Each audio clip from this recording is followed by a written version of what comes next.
Bon, alors on va essayer de mesurer la contenance des objets qu'on a là. La contenance, je te rappelle, c'est la capacité à mettre là-dedans de l'eau, de l'air, du riz, ce qu'on veut. C'est la contenance, c'est qu'est-ce que ça peut contenir là-dedans, là-dedans, là-dedans et là-dedans.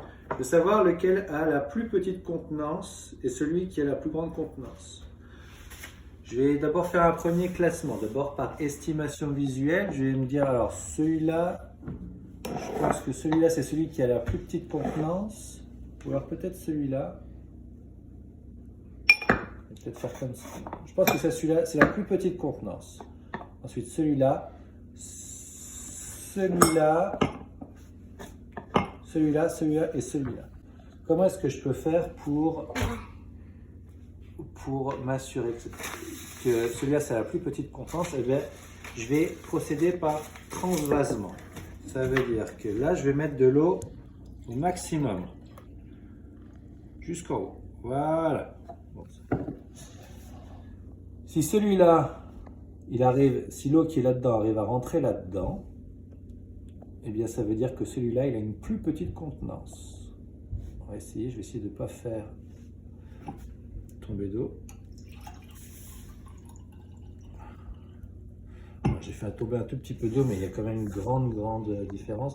Donc là, on est sûr que celui-là, il a la plus petite contenance par rapport à celui-là. Je vais faire l'expérience ensuite de voir est-ce que ça va bien là-dedans. Oui, ça va toujours là-dedans. Donc ça, je suis sûr que c'est une plus petite contenance que celui-là. Et celui-ci aussi, c'est pareil. Donc ils ont tous une plus grande contenance que celui-là, parce que je peux mettre toute l'eau qui était là-dedans dans les trois autres. Voilà. Alors, maintenant que j'ai fait ça, j'ai trouvé le plus petit. Je pense que c'est celui-là le deuxième. Donc je vais le remplir au maximum de sa capacité. Au maximum, au maximum, au maximum, au maximum. Tac! Alors, est-ce que celui-là va rentrer là-dedans? Maintenant, je ne suis pas sûr. Alors, je vais essayer. Si j'y arrive, ça veut dire que celui-là, il a une plus grande contenance.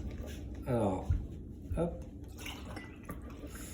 Ouh, j'en ai fait tomber. Ah, et ça déborde.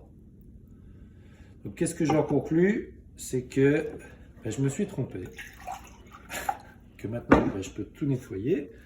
Voilà. Mais surtout, que celui-là et celui-là, en fait, ils ne sont pas dans le bon ordre. Donc, ça devrait être plutôt comme ça. Voilà. Donc, maintenant, je vais refaire mon expérience pour m'assurer. Celui-là, je le mets au maximum de sa contenance. Maintenant, ça, je vais le verser là-dedans. Ça rentre. Donc, celui-là, il est bien plus petit. Maintenant, je vais essayer dans celui-là.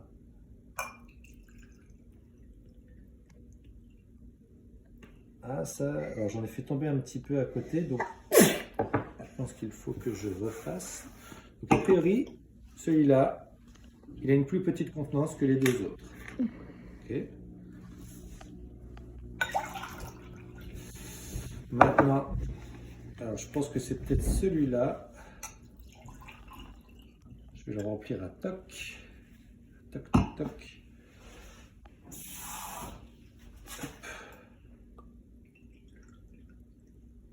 Voilà.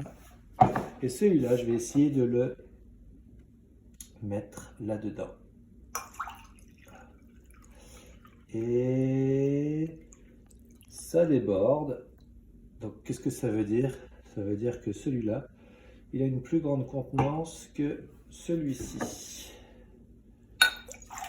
Wow! Et donc, maintenant que j'ai de l'eau partout, voilà. J'ai mon bon classement. Je crois que tu as trop versé. Donc, dans ce sens-là. Papa, je crois que tu as versé tout l'eau. Oui, j'ai fait une petite bêtise. Mais ça m'a permis de savoir que celui-là a la plus petite contenance, celui-là a la plus grande contenance. Donc ça, c'est par transvasement. Donc je t'invite à faire l'expérience à la maison avec peut-être 3 ou 4 récipients qui se ressemblent, où tu n'es pas trop sûr, et tu vas essayer de voir quel est celui qui a la plus petite et la plus grande contenance.